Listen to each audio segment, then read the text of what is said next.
Well, there only ever has been one age of empire, and it began with the dawn of civilization. All of history is the history of empires. There really isn't much else.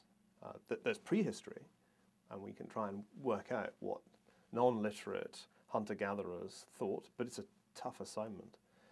But history is the study of what we sometimes call civilization.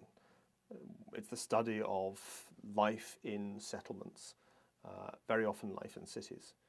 And it doesn't go for much further back than 4,000 years ago.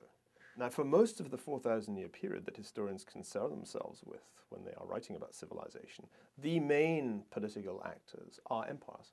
And they dominate the life of the historian because empires are so much better at generating evidence, at generating enduring documents, generating enduring architecture than other polities. They just last longer, and they build more, and they write more. So the notion that there is such a thing as a discrete age of empire that isn't coterminous with the history of civilization is, of course, absurd. There is no point in the history of civilization when there wasn't at least one empire, and usually there were more, competing or coexisting ignorant of one another's existence.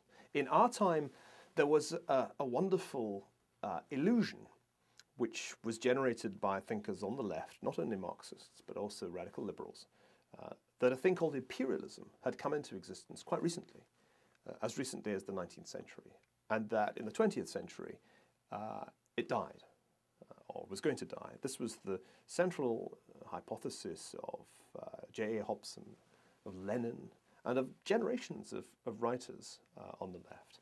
But imperialism is something different. I mean, imperialism is a term of abuse that you throw at empires.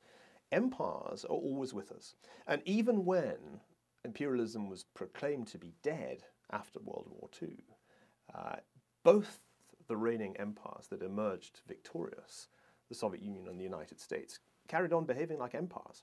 They accused one another of being imperialists.